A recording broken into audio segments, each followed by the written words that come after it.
Hi everyone, and welcome to this tutorial. Today we'll talk about phishing attack. A phishing attack is an attack that is designed to extract information from the user using social engineering. Social engineering is a very broad term, but simply put, social engineering is getting someone to do something without them realizing what they're actually doing. And the bad guys have many ways of doing that, and many reasons. So let's get started. The first type of phishing attack is very random. The bad guy will send out a large number of emails to a large number of email accounts. Without getting into the actual numbers, most of these accounts are not active, and most spam filters will pick up those emails before they even get to the email accounts. But the rule of large numbers applies here too. Some emails will make it past the spam filters, some emails will get to inboxes, some people will open the email, and a few will click on the link. If the bad guy will send enough emails, he will get enough people on the end of the rope to click on those links. So let's see what that will look like.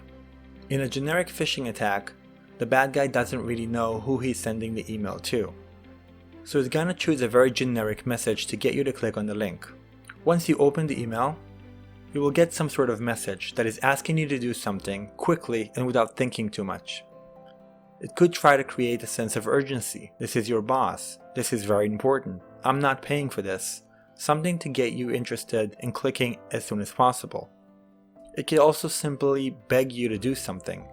Please click on this link, log into your Facebook account, hit the like button, and save a child's life. It could be telling you that you deserve something, some sort of big prize, maybe even a tax return that you haven't claimed yet. And of course, it can also entice you the old-fashioned way. Either way, if you are tempted, and you do click on that link, you will probably get to some website, probably something familiar and very generic. Now again, in this case, the bad guy doesn't really know who the recipient is. So they're gonna go for something that probably almost everyone has, like a Facebook account. In some cases, people can just say, I don't have a Facebook account, and just close the browser. But again, as I said before, the rule of large numbers applies here. So at first glance, this actually looks like facebook.com, so automatically our brain will think, okay, this is facebook.com, without even looking at the URL, or maybe just taking a quick glance at the URL if we're a bit suspicious. If we take a closer look, we'll see that it's actually not facebook.com, but something that looks like facebook.com that the bad guy has created for us. Now, a common mistake is that people think that if the website is HTTPS and there's a green padlock on the side, it means that everything is okay. That's not really the case. HTTP is just the way web browsers communicate with web servers. HTTPS means that that communication is secured. Every major reputable company today will use HTTPS. They will use SSL TLS encryption in order to make sure that the information is secured, that is encrypted from the browser to the server and back. The green padlock on the side means that there's a certificate that was issued for this website. If you click on it, you can actually get to who the owner of the website is, and if it's actually the company that you think is behind this website. But the reality is you don't need all of that to get HTTPS, and you can get something called a shared certificate. We're not going to get into that right now, but just know that a green padlock and HTTPS only means that the communication between the website and the server is secured. It doesn't necessarily mean that the right person is behind this website, and you still can't know who exactly is controlling that server. Back to our example. If we're still in the mindset of this is facebook.com, and we were socially engineered to think that we need to get into this website, we're going to put in our username and our password. Now again, we're not going to get into how this works, but most websites today don't even know what your password is. Your original password is hashed, and then the hashes are compared to each other later on. We'll talk about that in a later video, but in this particular case, it's pretty safe to assume that once you hit that login button, your password becomes plain text and gets to the bad guy. Once the bad guy has your password, they now have control over your account. They can log in on your behalf, which is also why it's so important to use different passwords on different websites. If you recycle the password, so can the bad guy. In more sophisticated attacks, you might get redirected to the actual website that you were trying to log into, and the bad guy will forward your username and password and log you in right away so that you won't get suspicious. Either way, they now have your information. And I hope this goes without saying, but 1234 was just an example of a very simple password. Please don't use 1234 as your password, even if you can. Let's move forward. Another type of attack is what's called a spear phishing attack. In this particular case, the bad guy won't just throw a fish hook in the water and hope for the best. It's going to target a particular person that it knows something about. Maybe he has a lot of information about that person, maybe it's just partial information, but it's enough to create a customized email and a customized phishing attack. So again, it will start with an email, but this time the target will see something that looks more familiar. It won't just be something generic asking for a click. It could actually be their bank if the bad guy knows who they bank with. Either way, it's going to be very familiar. It's going to be very easy for the target to go ahead and click on the link inside the email. Again, a website will open, a website that may look familiar. This will look exactly like yourbank.com. But again, if we take a closer look, we'll see that the URL, the domain name, is not exactly what we think it is, and it's actually the bad guy. Like before, you fill in your information, you hit the login button, and all of your login credentials is being sent directly to the bad guy. Another type of attack is what's called whaling. Now, whaling is very similar to a spear phishing attack. The bad guy still knows who they're targeting, but this time they know it's a high value target, which may encourage them to create a more sophisticated and more customized attack than a regular spear phishing attack.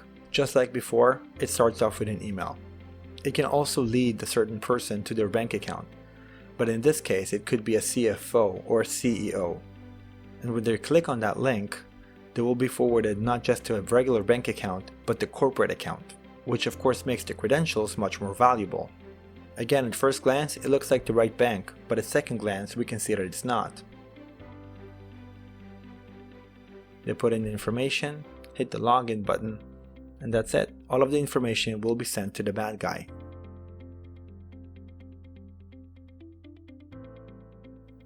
Now let's go ahead and look at some actual recent phishing attacks. Now I want to say at this point that I'm being careful. This is a virtual machine and I have many different ways to protect this particular environment in case I am going to click on the wrong link. So I recommend you don't try this yourself. I'm going to go ahead and I'm going to go to openfish.com. Here we can find a list of phishing URLs. Now these were already marked and branded. So it's going to be a little different. If we click on one of these, we'll probably get a warning telling us that this is a phishing website. In a regular attack, this is not supposed to happen. But again, these were already marked and branded. Let's take a quick look here. Now, as you can see, some of these are HTTP and some are HTTPS. As I said before, HTTPS does not mean that this particular site is safe. If we take a closer look at these URLs, we can see how the bad guy is trying to manipulate us into thinking that this is actually the original website. Look at this for example. Now, first of all, it's HTTPS, which makes you think that this website is secure because you're going to get that green padlock at the top. The domain name itself is mayapple1210.com. There is a directory in this website that is paypal-service.com. But many people will think that it's actually PayPal. Let's click on it and see what happens. Now, as I said before, this was already branded as a phishing URL, so I'm getting this warning here for a deceptive site. I know what I'm doing, so I'm going to ignore the risk and move forward. But again, please don't try this yourself. And here we go. At first glance, we have PayPal, looks exactly like the PayPal login page. If I look up here, I can see paypal-service.com, there's a green padlock. Looks perfectly fine, perfectly safe. Of course, if I'm going to put in my email and my password and hit login, all the information will go to the bad guy. Let's see if we can find one more. There is one here pretending to be Office 365. I can see that by the targeted brand name. Even though the domain seems to have nothing to do with Office 365 other than some subdirectories that are named Office, but let's click on it anyway and see where it takes us. Again, I'm getting the deceptive site warning.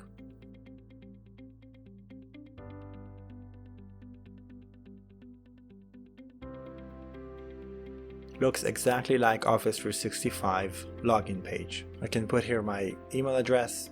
I assume that when I hit next it's going to ask for my password. And of course it will be sent directly to the bad guy. Now a very quick look at the URL here will already tell us that there's something seriously wrong. First of all, it's HTTP, and no reputable company in today's day and age will actually use HTTP.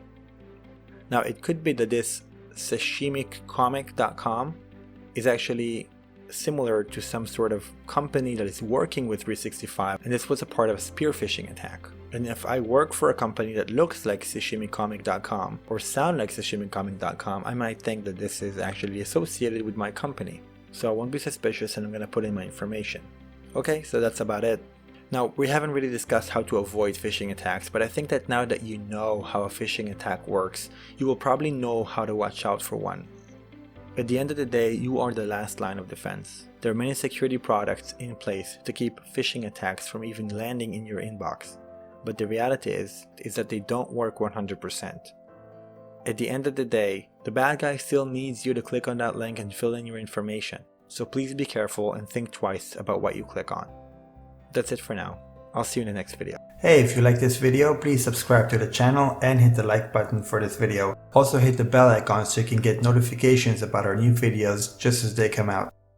We'll see you next time.